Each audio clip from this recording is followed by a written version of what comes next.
Eu sou Amanda Oliveira e nasci em uma favela na zona sul de São Paulo. Eu cresci vendo minha mãe fazer uma refeição para que eu e minhas irmãs pudéssemos fazer duas. Vi a enchente levar tudo de dentro do barraco onde morávamos. Barraco feito de papelão, lona e madeira. Quando eu tinha 3 meses de vida, eu adoeci. Fiquei muito gripada. Sem recursos financeiros, minha mãe improvisou uma inalação. Ferveu a água, colocou em uma bacia e pediu para que meu pai me segurasse com o rosto virado para a fumaça que subia. Ela sempre fazia isso com as minhas irmãs. Mas naquela noite o meu pai cochilou e eu caí com o rosto dentro da água fervendo. Conta minha mãe que ela não sabia onde estava o meu nariz, a minha boca e os meus olhos. A pele tinha derretido, encolhido. Eu tive 3 paradas cardíacas e fiquei 22 dias internado. E os médicos começaram a preparar a minha família para a minha morte. Mas a vida na favela é dura, é verdade. Falta muita coisa, mas não falta fé. Então 80 mulheres resolveram se unir na porta do barraco onde morávamos e cada uma dentro de suas crenças fizeram seus pedidos, preces e orações para que eu sobrevivesse. Não é que a vida me deu uma segunda chance? Olha eu aqui.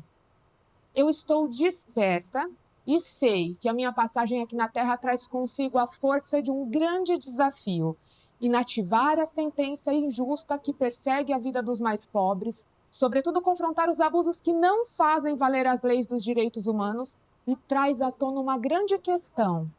Criança pobre também tem o direito de ser criança? Vamos lá.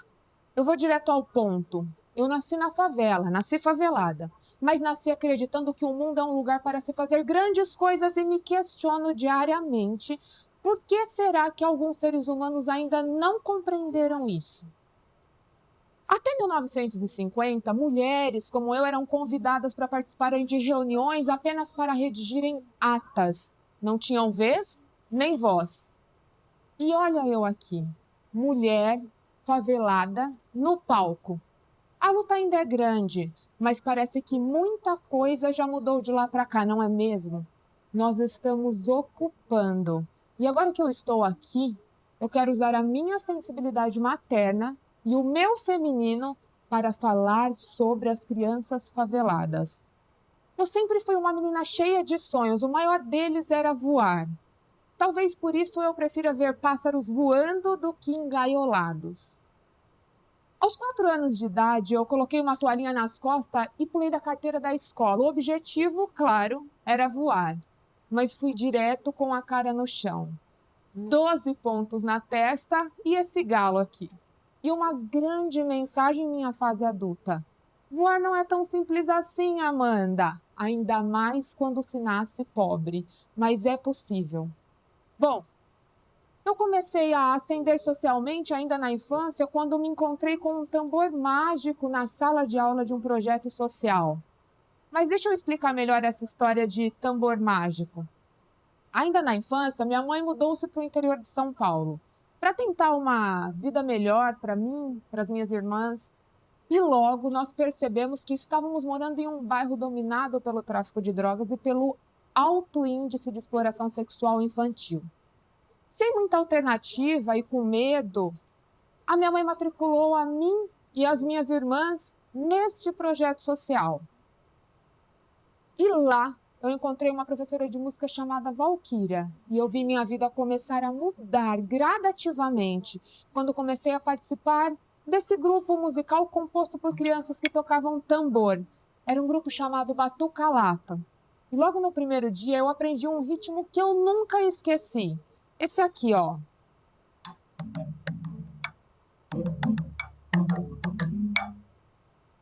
Era o início de uma nova história.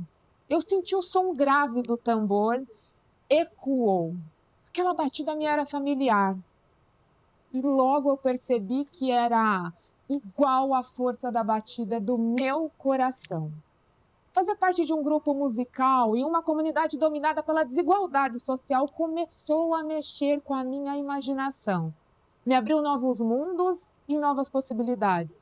E na medida em que eu me tornava protagonista da minha própria história, eu sentia que as minhas asas cresciam. Meu tambor, esse aqui, Me levou para grandes palcos, grandes campeonatos. Me deu voz e visibilidade. E percorrendo essa jornada, o inesperado aconteceu. Aos 19 anos, eu tomei consciência de que outras meninas que vinham da mesma realidade que a minha também tinham o direito de sonhar, ocupar e realizar. Eu não queria que ficasse só em mim. O que esse projeto social fez pela minha vida é semelhante à maneira como você reage ao ver uma estrela cadente no céu. Fez mágica.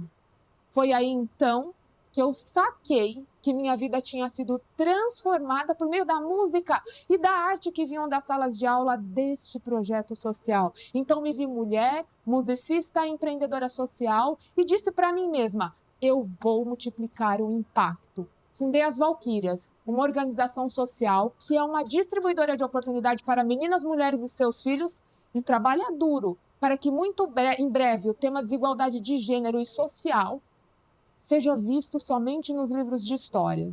Bom, certa vez, ainda percorrendo esse caminho, uma criança de classe média alta me contou sobre a sua incrível experiência de viver os sonhos Disney. E eu, enquanto ela me contava, minha criança interior vibrava. Afinal, todos nós adultos um dia fomos crianças e provavelmente, em algum momento de nossas vidas, desejamos acessar a magia desse sonho. Eu acho que mais do que um lugar fascinante, a experiência mágica que a Disney proporciona podem tornar qualquer criança um adulto bem-sucedido. Sim, é real, experiências positivas fazem a luz entrar pela ferida e formam adultos bem-sucedidos. Foi assim quando eu entrei no cinema pela primeira vez. Foi assim quando eu toquei o meu tambor pela primeira vez. Foi assim quando eu assisti uma peça de teatro de rua pela primeira vez. Mas uma coisa nós precisamos dizer. Acessar experiências mágicas parece ser um sonho distante para as crianças que vieram da mesma realidade que a minha. Estranho, não é? A história dessas crianças em um conto de fadas não caberia. E eu fico de cara. Fazendo uma reflexão aqui, a pirâmide de Maslow, ela define 5 categorias de necessidades humanas, fisiológicas, segurança, afeto, estima e, por último, a autorrealização, que quando se trata de alguém que nasceu na favela, eu chamo essa autorrealização de ascender socialmente. E eu posso garantir que quase 100% das pessoas que moram em favela ainda estão na base dessa pirâmide. Ainda não tem garantia diária de alimentação, água ou segurança. O que eu quero dizer com isso é que uma das formas de rompermos com esse ciclo de pobreza e levar milhões de pessoas para o topo dessa pirâmide é formar adultos sonhadores, criativos, visionários alucinados por inovação e pela arte, esperançosos, ousados. Mas nós temos que sonhar, nós temos que acreditar que o campo da autorrealização é para todos, para o branco e para o preto, para o que nasceu rico e para o que nasceu pobre também.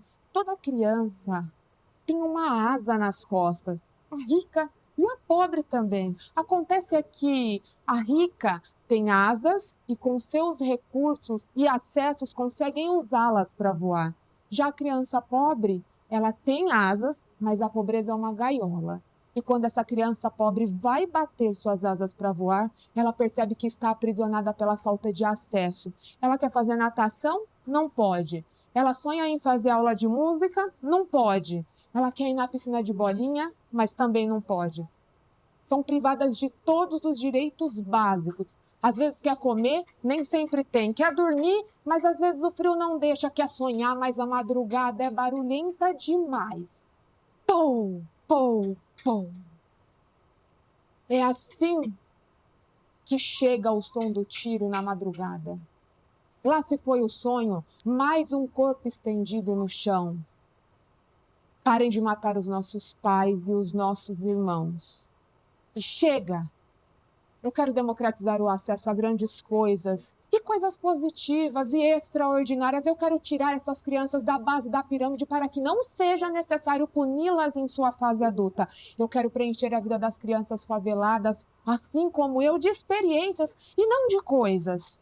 Eu quero que elas tenham histórias boas para contar e não coisas para mostrar. Como que você explica para uma criança pobre que em pleno século XXI ela não pode acessar os seus sonhos porque ela nasceu pobre financeiramente? Não queremos mais explicar nada, queremos resolver, queremos democratizar, até porque existem consequências colaterais para o adulto que não pôde ser criança. Isso que eu estou falando aqui para vocês me mantém madrugada fora acordada pensando como é que eu vou resolver o problema dessas crianças. Problema esse que um dia foi a causa da minha maior dor. Estamos criando uma justiça falha que naturalmente prevê que se nasceu pobre não realizará os seus sonhos. Ah, mas se você nasceu rico, bem-vindo! Você vai chegar lá. Quando eu e todo o time do Instituto As Valquírias estamos na favela, as crianças vêm ao nosso encontro nos contar sobre os seus sonhos. Elas fazem como eu fazia com minhas professoras de projeto social. É porque encontram em nós o fio de esperança para chegar lá. E nós somos esse fio de esperança. Eu tenho para mim que quando uma pessoa enxerga o problema, essa mesma pessoa tem a solução. E eu estou atenta e disposta a resolver este problema que eu enxerguei e afeta as crianças de favela de todo o Brasil, a falta de acesso a sonho e realização. Se os pássaros podem contar com suas asas, as crianças das favelas brasileiras agora podem contar com essa energia que pulsa aqui dentro e vai democratizar o acesso à igualdade de sonhar e realizar. E quando finalmente democratizarmos o acesso ao direito dos mais pobres de também sonhar e realizar, eu nunca, jamais vou esquecer de que essa história começou com o som grave de um tambor nas mãos de uma menina favelada. Prazer, eu sou a favelada. E para que esse mundo se torne mais justo, democrático e igualitário, precisamos com urgência compreender que a magia acontecerá quando todos acessarem este direito de sonhar e realizar. E para que isso aconteça, vamos, com a força da igualdade social, infantil e de gênero, tirar da gaiola as crianças que nasceram com asas para voar. Juntos a mágica acontece e a igualdade social aparece.